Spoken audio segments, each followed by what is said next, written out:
Bulletin के आगाज में आपको बताएं, फलस्तीनियों की नकल मकानी के लिए गजा पर बमबारी में रोजाना 4 घंटे का वक्फा होगा। अमेरिका ने इसराइल को मना लिया। अमेरिकी कौमी सलामती काउंसिल के तर्जुमान जॉन कर्बी कहते हैं, इकदाम लोगों का महफूज इनखला यकीनी बनाने के लिए उठाया गया। अलबत्ता अभी मुकम्मल जंगबंदी की हिमायत नहीं करते, ऐसा भी उन्होंने कहा। शुमाल से जनूबी गजा नकल मकानी करने वालों के लिए 4 घंटे का वक्फा। अमेरिका और इसराइल में इत्तेफाक हो गया। अमेरिकी कौमी सलामती काउंसिल के तर्जुमान जॉन कर्बी ने बताया कि गजा में जरूरत के मुताबिक ये वक्फा रोजाना की बुनियादों पर होगा। अमेरिका अभी गजा में मुकम्मल जंग बंदी की हिमायत नहीं करता। गजा में वक्फे का इकदाम दुरुस्त सिमत में है। जॉन कर्बी ने मजीद कहा कि गजा के लोगों को 2 इंसानी राहदारियां फराहम की जाएंगी। इसराइल ने कहा वक्फों के दौरान कोई फौजी कार्रवाई नहीं होगी। गजा में मजीद इमदादी ट्रक जाने की जरूरत है। गजा में रोजाना 150 इमदादी ट्रक भेजना चाहते हैं।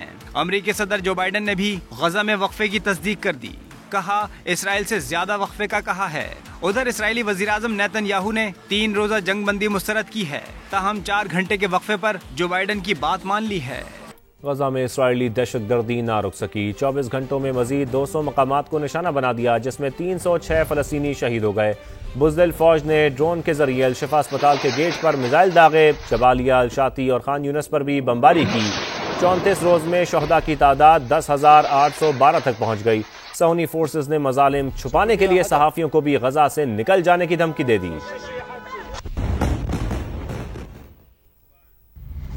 गजा में आरजी जंग बंदी के लिए कोशिशें तेज। दोहा में कतरी वजीर आजम, मोसाद और CIA डायरेक्टर्स का इजलास हुआ।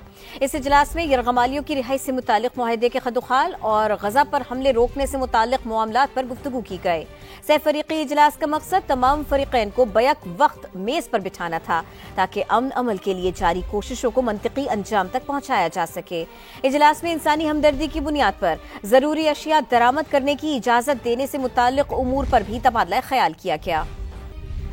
पेरिस में फलस्तीनियों की इमदाद के लिए डोनर्स कॉन्फ्रेंस। फ्रांस का 100 मिलियन यूरो देने का ऐलान। फ्रांसीसी सदर ने कहा कि गजा में फौरी जंग बंदी जरूरी है।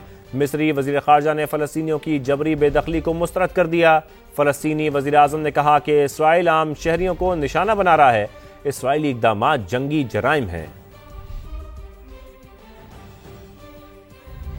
तुर्की के सदर रजब तैयब एर्दोगान और ईरानी सदर इब्राहिम रईसी ने ताशकंद में मुलाकात के दौरान गजा की सूरत हाल पर तबादला ख्याल किया। मुलाकात में दोनों रहनुमाओं ने गजा पर इसराइली हमलों से पैदा होने वाली इंसानी बहरान के हल के लिए इक़दामात पर जोर दिया। सदर तुर्की ने कहा कि आलम इस्लाम को इसराइल पर दबाव बढ़ाना चाहिए। रजब तैयब एर्दोगान ने इक़्तिसादी ताउन तंजीम के इजलास से खिताब में आलमी बिरादरी के सामने सवालात उठा दिए। उन्होंने कहा कि मगरिब गजा में जारी इंसानी अलमिये पर कब बोलेगा। मजलूम फलस्तीनी इस्लामी ममालिक की जानिब देख रहे हैं। मुसलमान हुक्मरान इसराइल की सफाकियत रोकें।